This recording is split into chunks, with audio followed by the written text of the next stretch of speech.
got me, Shanimal? You got me, Shanimal? Okay. You got me? Yeah. Got He's me? on the cell phone. I gotta get us on the air. You don't have me though. Howdy.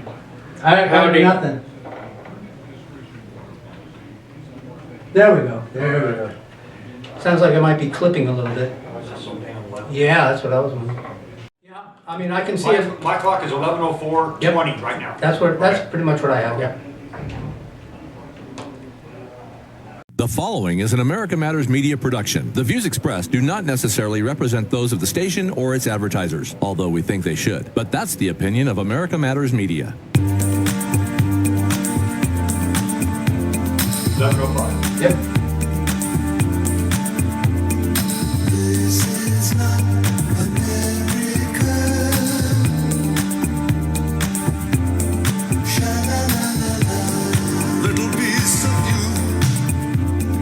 Hello, welcome to Talking Truth to Power and Happy New Year.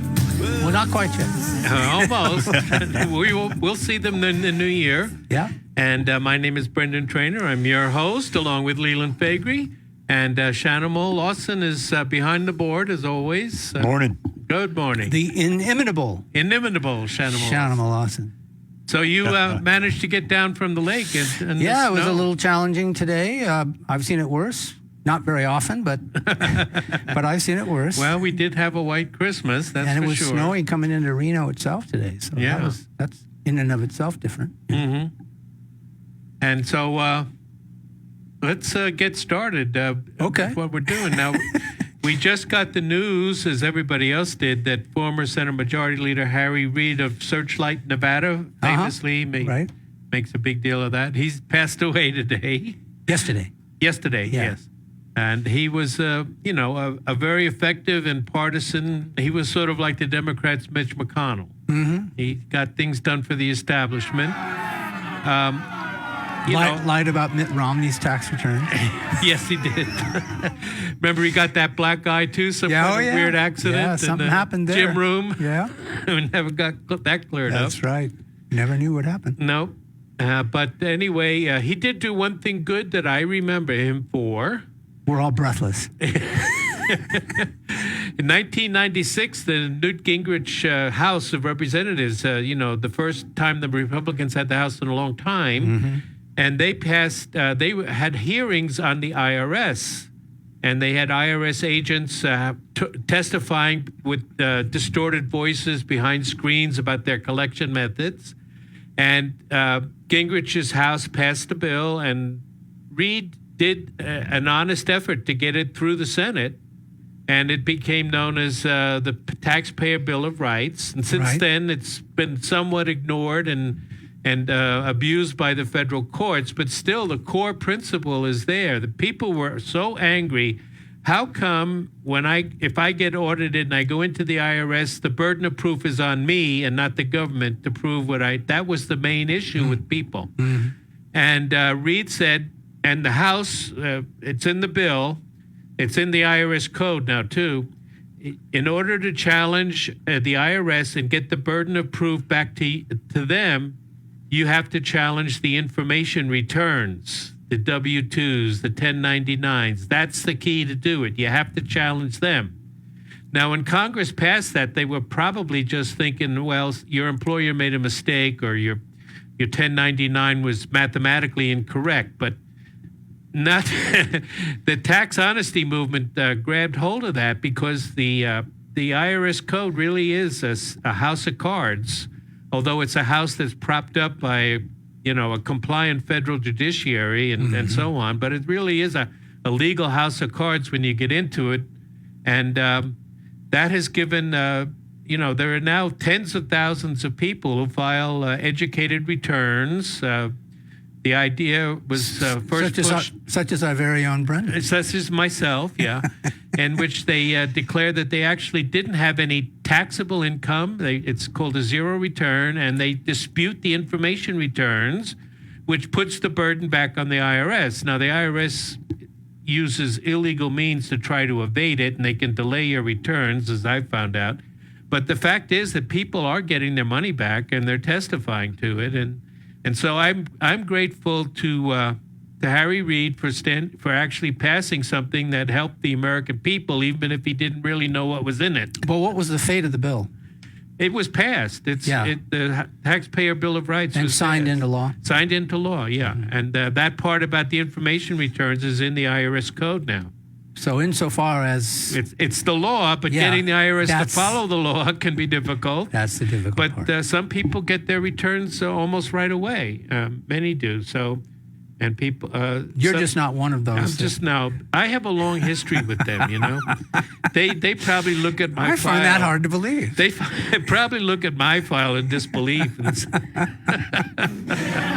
The more I hear of it, I'm in disbelief. And I'm honored to know somebody that's challenging the existing status quo on these issues. Yeah. That's why we do this show here. That's right. Talking truth to power. You don't get to talk truth to... A lot of people call themselves talking truth to power. A lot of shows Yeah, do. but it's just bluff. No, it's just bluff. I know. They're basically just trying to... they're controlled opposition. Yeah, they're basically trying to get the people back into the mainstream. Draw people back Yeah, in. they have some titillating ideas, and they express sorry? them. They have some titillating, can I say that? Yeah. Ideas. Just wanted to be sure that the FCC was hearing it the way I was hearing it. Yeah. We can't be like China and outlaw titty entertainment. No, we cannot be like China. That is 100% correct. All right. So if we have time, again, President Biden came out and admitted that Trump was right all along, that the federal government really doesn't have the power or the ability or to actually It do just anything dawned about on the him. virus. It's just Yeah. dawned on him that the federal government is not the solution. What am I doing here? Yeah, we're all wondering that. What are you doing there? Because we all knew this. Yeah, we've been we knew this for a long time. Except for the statists that grew up in public schools and all that, they might have bought into it, but most normal people haven't bought into it. Yeah, his White House chief of staff, Ron Klein, Yeah. happens to be Jewish. Happens to be. Yeah, but he came out and said, what else do we have? We have a national government for some things, and we have to, nationalize this. You know what I was impressed by that statement was his reference to the Articles of Confederation. Yeah. Wasn't that interesting? Yeah. Who refers to the Articles of Confederation anymore?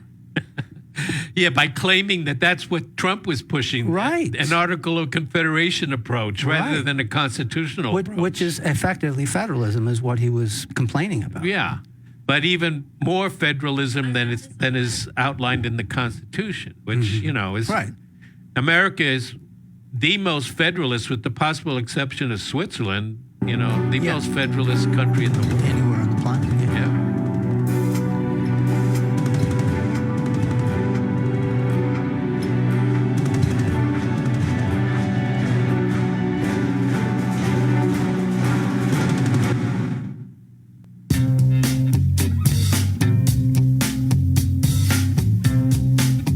Hi, this is Eddie Floyd. Let me tell you about my favorite non-profit public charity, Wainema Wild Horse Sanctuary, located on the Forsythe Ranch in Hallelujah Junction area. And please go to www.wainemaranch.com. That's WYNEMA ranch.com.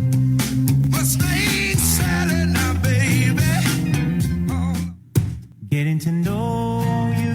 Let me tell you about America Matters with Eddie Floyd. It comes on every Monday at noon. Don't want you to miss it. That's America Matters with Eddie Floyd.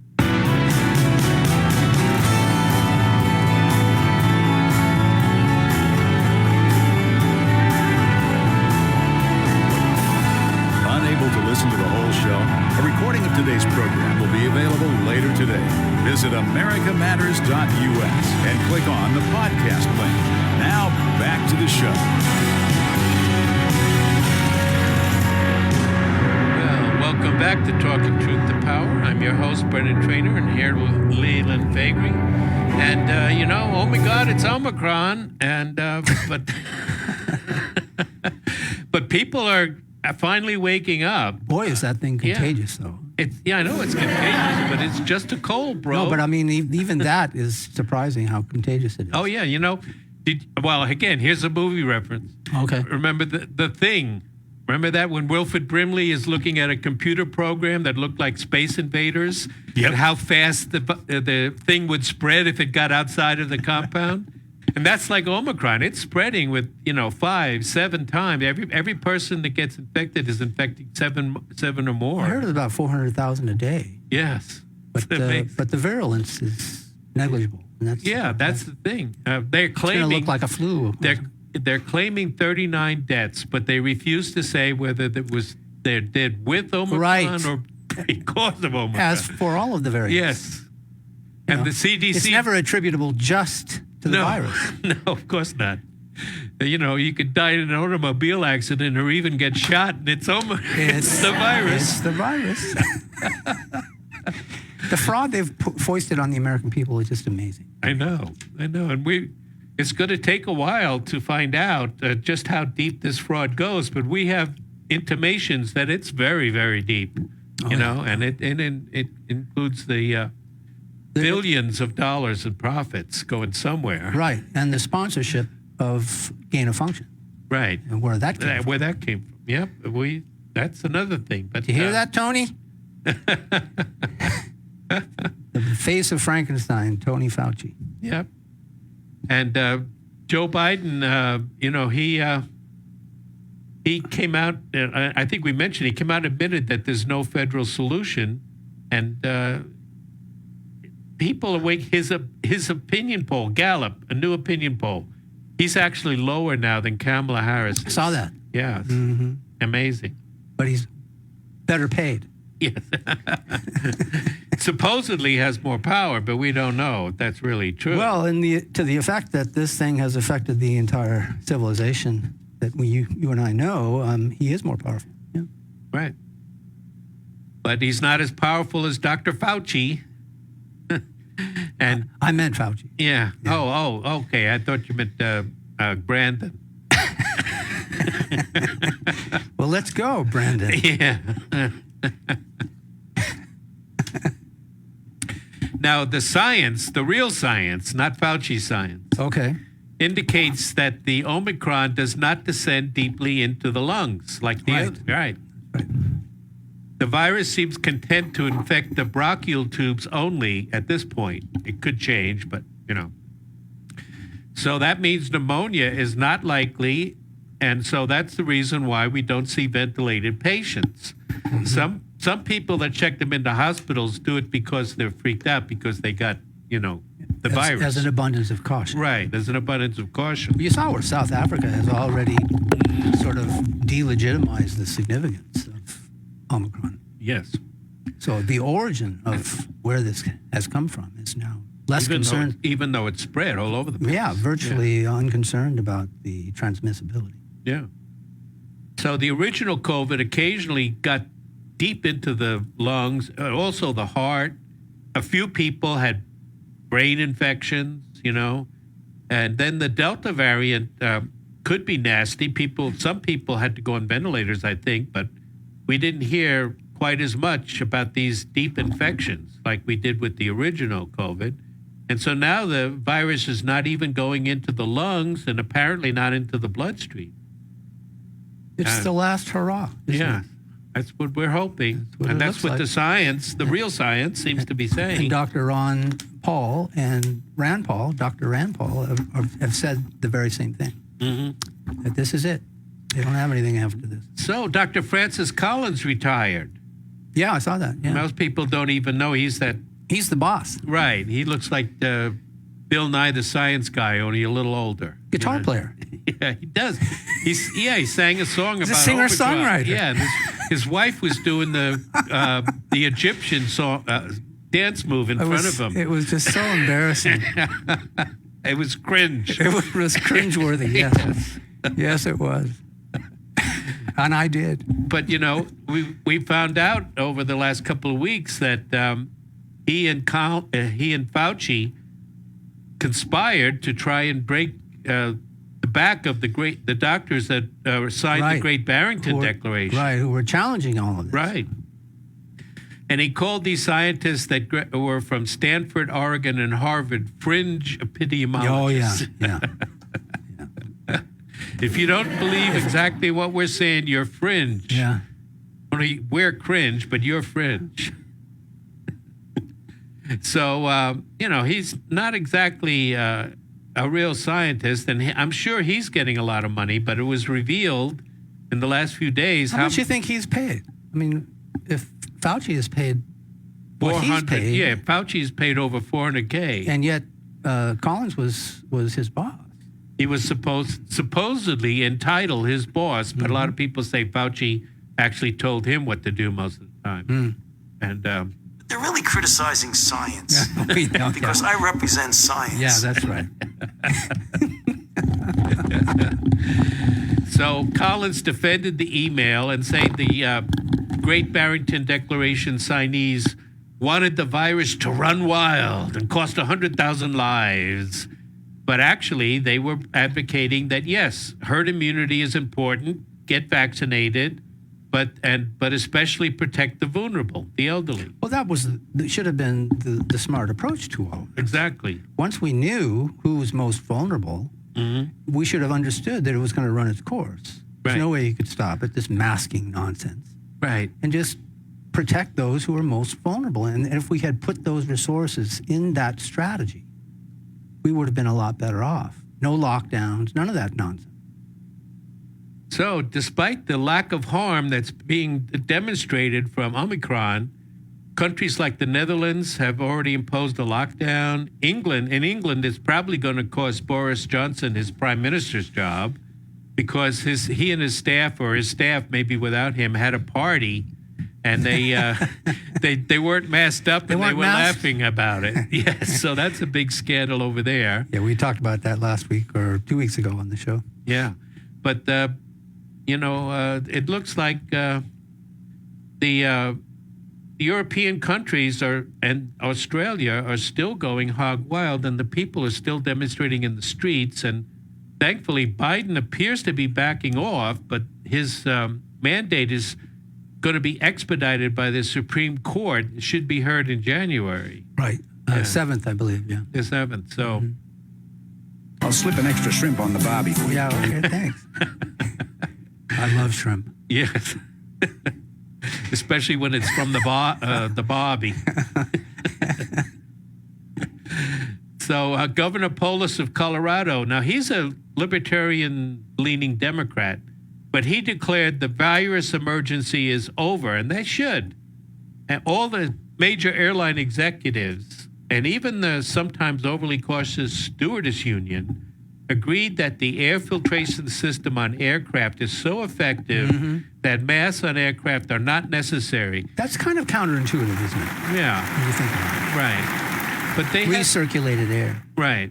But they had studies. It goes through powerful HEPA filters that are ICU grade. They had studies comparing it to the air in a hospital ICU, and it was the same, basically. Yeah.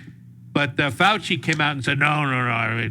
I think people should go the extra mile and put the mask on. That's what he actually said, that people should go the extra mile for him. Yeah, the description of an extra mile. And then Kathleen Brown is still pushing indoor masking permanently up in Oregon. Even as they gerrymander their districts to protect themselves up there. Yep. The usual blue states. That's got to be the worst crazy state of all of them. I think New York and California. Well, I mean, as far as the stricture or application of all of this nonsense, she seems to be just. Well, yeah, de Blasio. I mean, there really isn't much marginal difference in all of them. But. The new governor of New York is trying to make it some kind of religious issue. Yeah, she's another test case. Yeah, she maybe turned out to be worse than Cuomo. Yeah. Who could have predicted hard it? to imagine. Speaking of governors that we're not in favor of, do you know that the The defendants in the Christine Whitmer case have filed motions to dismiss on all charges. Because there was never anything to that. No. We talked about that on the show here. Yes. And that was another example of the use of FBI informants. Go get her. Yep. And they produce evidence. I had, one of the YouTube attorneys break down the motion, and every stage of the process, apparently, unless the government can rebut this, every stage of the process, the FBI was the one goading them to either kidnap or even kill Governor Whitmer. Same with the January 6th incident. Yeah, we're going to find out more about that, too. Yeah. This is CNN. I mean, they're going to file some sort of a report by summer on the so-called insurrection. The insurrection was caused by the FBI. People, more. I think a lot of our listeners do. I hope so. But the people in general have got to understand what a false flag operation is. And just how the government is. See how they have adhered to this formula so many times in the course of our life. Let's go, Brandon. Let's go, Brandon. I agree. Yeah, I agree too, Joe. Let's go, Brandon.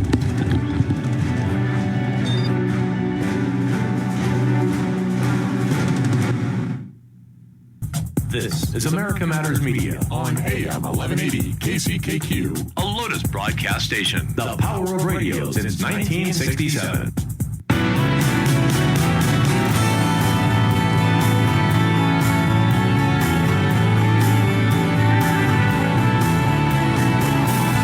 Are you shy and don't want to talk on the air?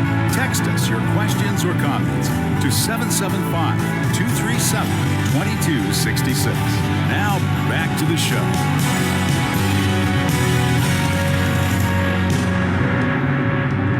Welcome back to Talking Truth to Power. I'm your host, Brendan Trainor, and my co-host is with me here in studio, Leland Faegre. And the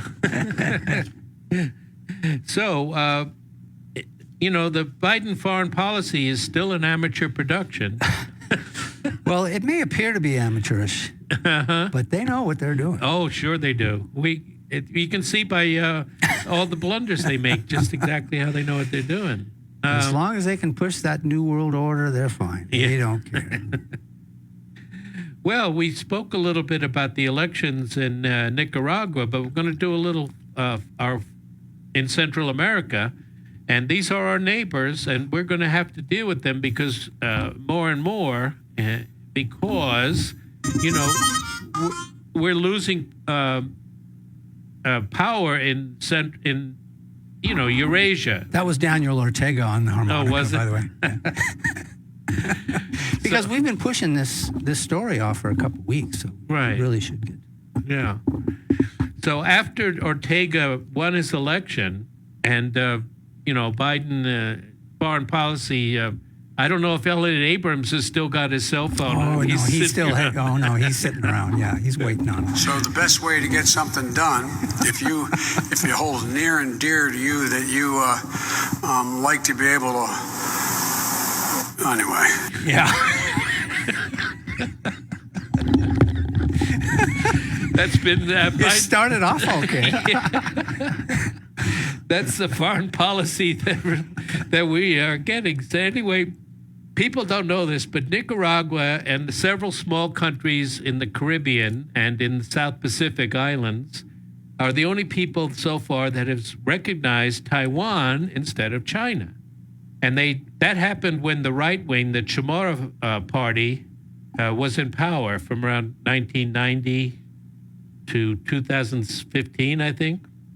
But anyway, as soon as Ortega was elected this time, Nicaragua withdrew its recognition of Taiwan and recognized the People's Republic of China. And so they had been paid well by Nicaragua. By Taiwan. Taiwan was throwing money at these countries pretty much without any strings attached, just to keep them loyal.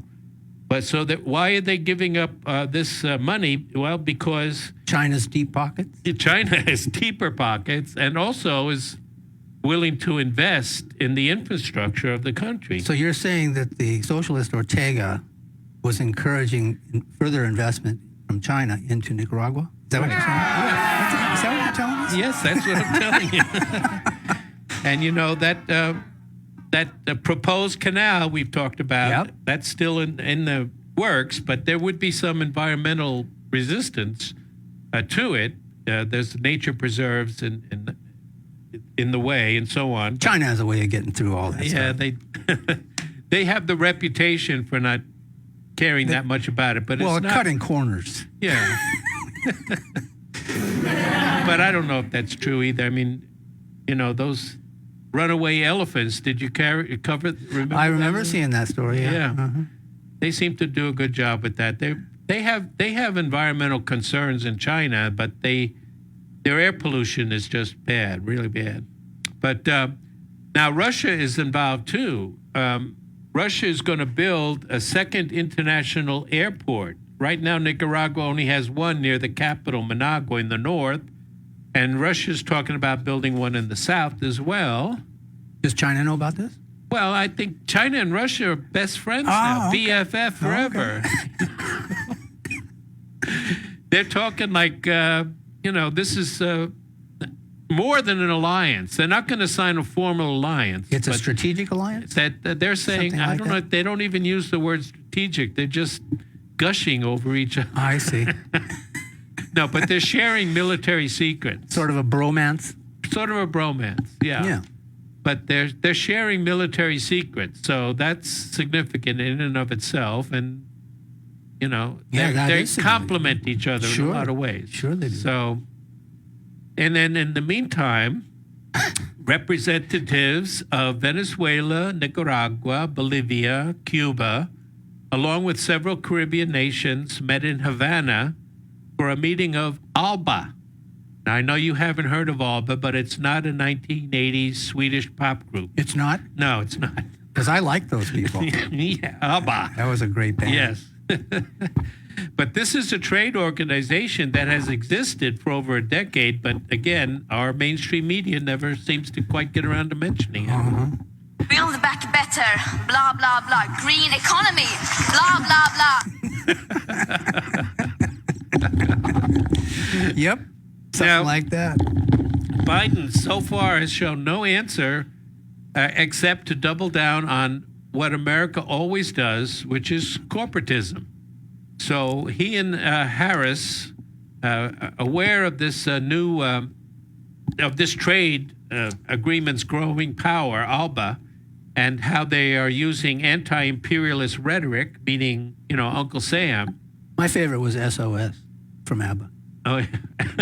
You know the thing. Yeah, I knew the thing. I knew it. Yeah.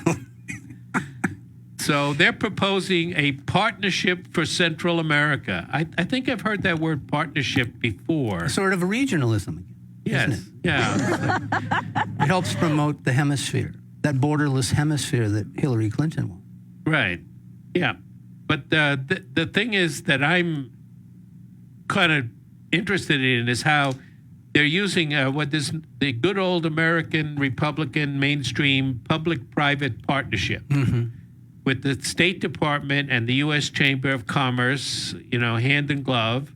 I remember Speaker Gingrich and Clinton really getting excited about that. Public-private partnerships. Yeah. Oh, they just absolutely fawned all over themselves with that stuff. This is a guy who couldn't get rid of public broadcasting. Right. When he was in majority. Right. I'm talking about Gingrich. Right. At the time, he was a member of the Council on Foreign Relations. Right. So I knew why he wasn't getting rid of it. Public broadcasting and the National Endowment for the Arts. Right. How simple was that? They just jot it out. Yeah, they cannot do it even when they're in power. They can't get rid of those things. They just can't. I don't have anything new for you on that, and we'll circle back with you directly. I can circle back. I'll circle back with you. Peppermint Patty right there talking about what thing she's going to come back to. Biden saved Christmas, according to Psaki this year. Yes, I heard that. Yes, he did. Yeah. He got those Christmas gifts coming to you, boy. He broke through that supply chain snafu. Little Red Lying Hood. Yes. And by the way, in case our listeners are confused by why I pronounce the P in front of her name, which is supposed to be silent, I do it deliberately. Okay. For the record, I just want. Okay. You're a lying dog-faced pony soldier. I mispronounce it specifically and directly on purpose. Thank you. So we're going to push Pepsi, Cargill, Microsoft, PriceSmart, Parkdale Mills on the people of of Latin America, while China and Russia are coming in with their programs, which are quite different. They're, public-private partnerships, I guess you could say, but the public predominates over the private in what they're doing. But, Find that hard to believe. Yeah. So the thing is, are we going to sanction them, blockade them? What is our response to all this going to be? They think that these public-private partnerships, that's their belief, are exploiting them. They're taking away their, they're coming in, they're not hiring enough of their people, they're not sharing enough of the profits, and so on and so forth, and they're destroying the environment and everything else. And they may have a case. I mean, I think they probably have a good case in some instances, even though these corporations are probably efficient and probably do some good job, some good works along the way. Raise living standards for people. Raise living standards for some, but that's what they're saying. They're saying that they're destroying the living standards of the poor and the indigenous peoples, which there are plenty of in the Caribbean. But that's just demagogic nonsense. Well, it's possible. I mean, we're not going to do anything about it, because if it lifts their standard of living, that's the whole purpose of of this globalism. This is to lift the poorest parts of the planet so they can be entangled in this grand design. It's all part of the plan. But I think capitalism does raise Absolutely, it does the living standards. But they won't call it capitalism. They won't give it credit. Well, capitalism is the unknown ideal. Yeah. For us, it's not that Russia, they call it currently existing socialism. The Soviet Union and North Korea and Cuba are currently existing socialism, but we have currently existing capitalism to think about in this country, too. Well, we also have socialism here. Yeah, that's what I mean. Currently existing capitalism looks a lot like socialism. Yeah, I'm not any less concerned about it overseas, but I'm more concerned about that trend here. Sure. But again, we have to be concerned about overseas because so much of our money and resources are going there and being wasted, and we're getting further and further into debt, and because it could lead to wars and conflicts. And because, these are our neighbors, whether we agree with them or not, we share this hemisphere with them. We should be able to come to an agreement with them. But if we're not, if we continue along this path of our belligerent foreign policy, neoliberalism, neoconservatism, pretty soon you're going to see Russian and Chinese warships practicing freedom of the seas in the Caribbean. And, docking in Havana and Managua. And yeah, but what about the Monroe Doctrine? Well, what I'm saying is we won't have any ability to do anything. Yeah, I know what you're saying.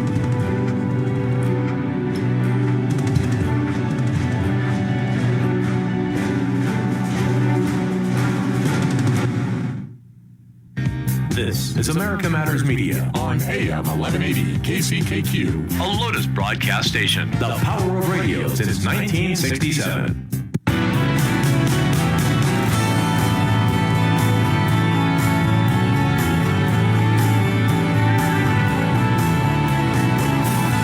To join the conversation, call 844-790-TALK. That's 844-790-8255. Now, back to the show.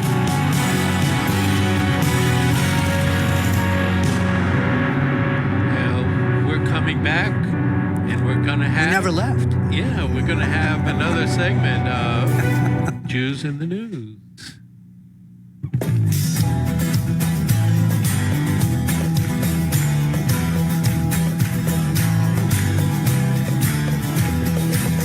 Very popular segment of the show. Yeah, all kinds of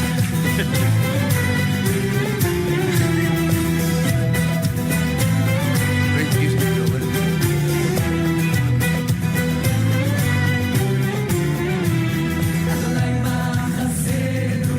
Hey, welcome. And so I guess we have to give the ADL disclaimer before we venture into this topic. Okay. Yeah. And so we recognize that Israel is the only democracy in the Middle East. Lebanon doesn't count. Okay. And they're our greatest ally, even though before Israel was created, we didn't have any enemies. Right.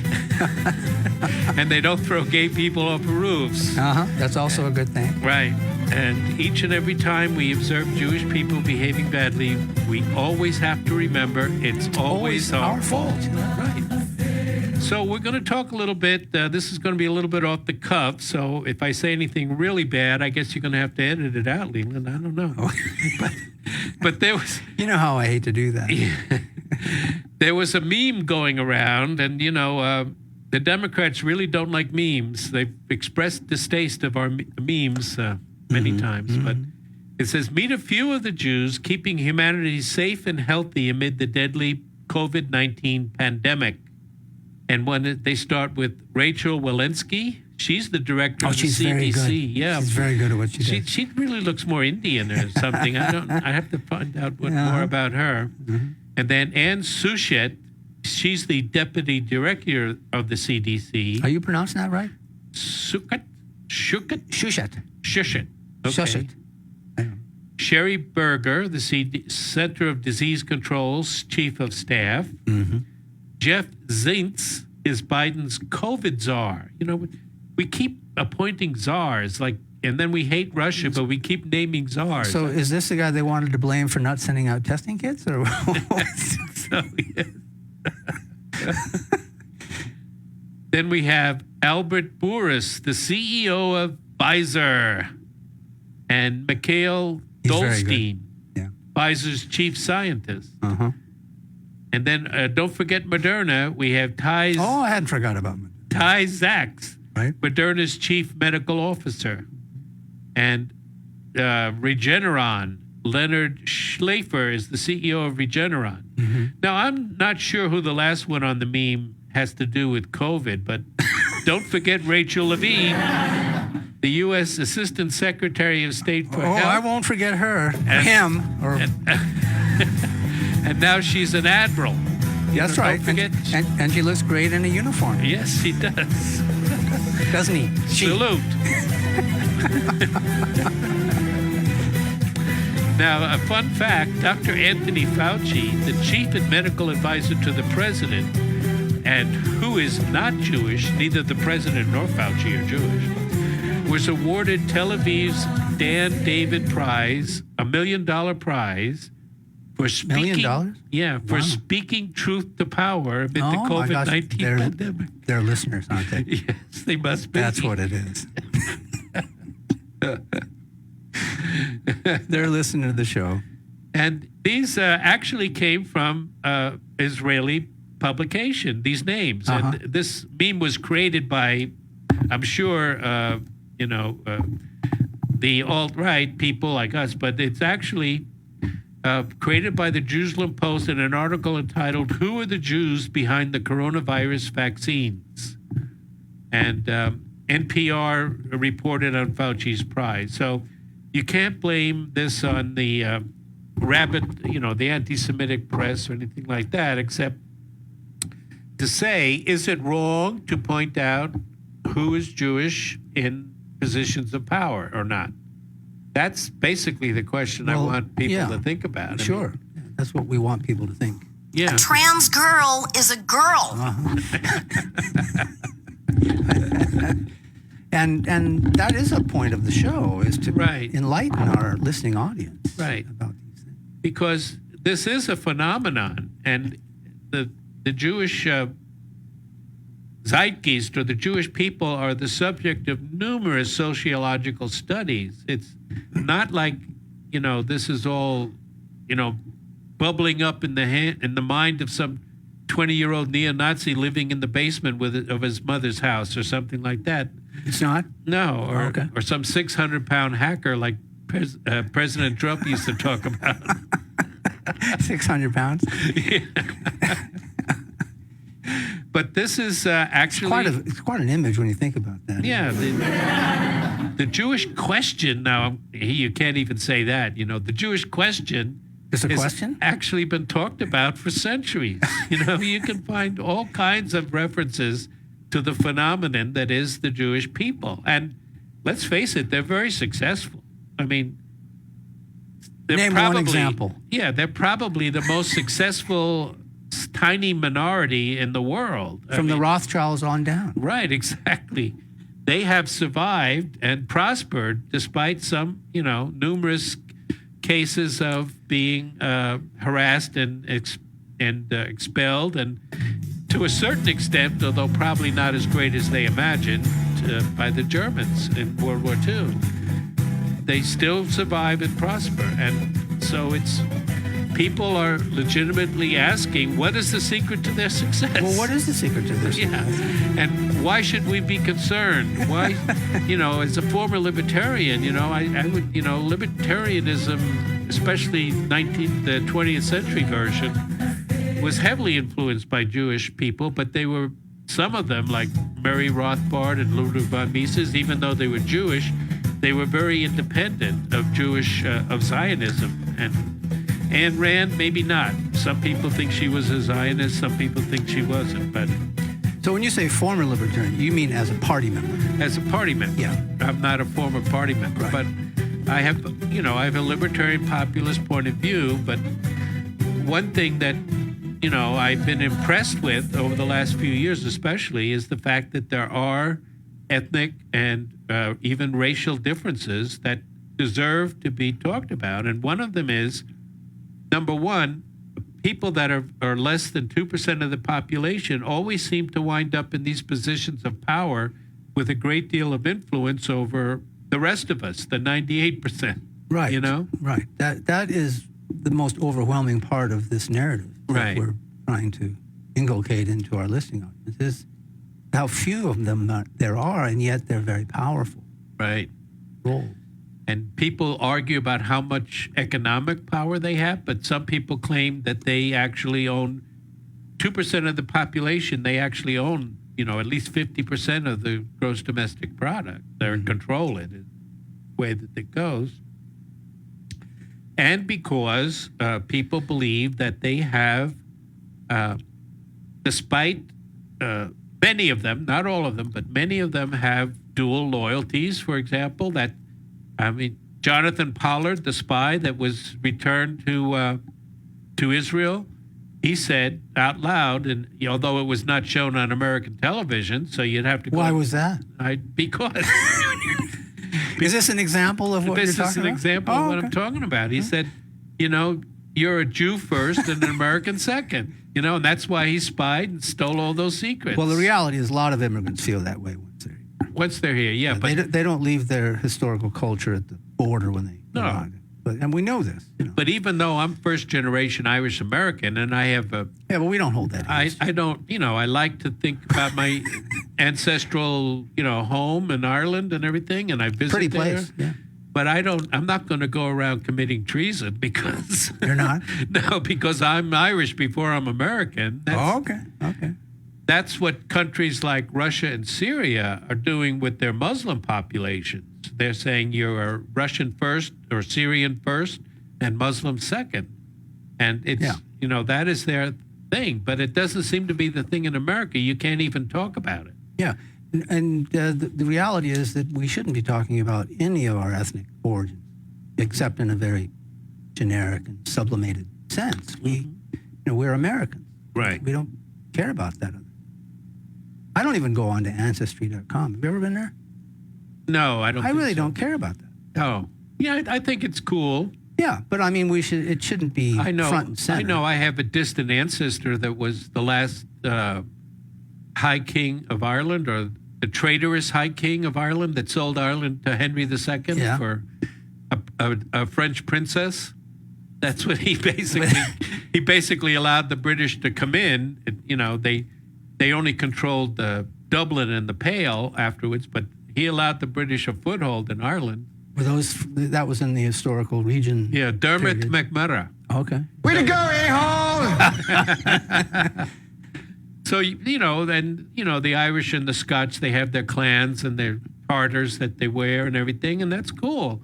but very few are. Well, no, wait a minute. In the 19th century, the Fenian Society, the Irish Society, we were always agitating for war with Canada. Because if the idea was if we fought Canada, the British would have to send troops to Canada and the Irish could rebel. How convenient for us. Yes, but it never happened. But I think what the Jews have accomplished is quite significantly more serious than what the Irish were trying to do. Well, I think you made that point.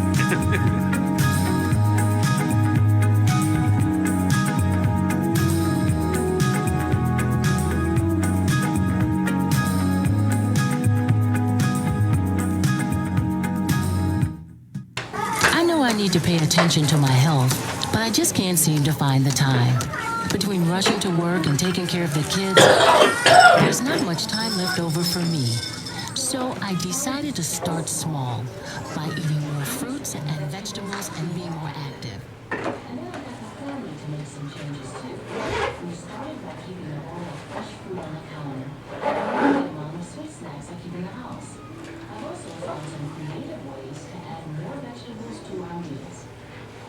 Hey, what's happening? How are you? Oh, that's Connie.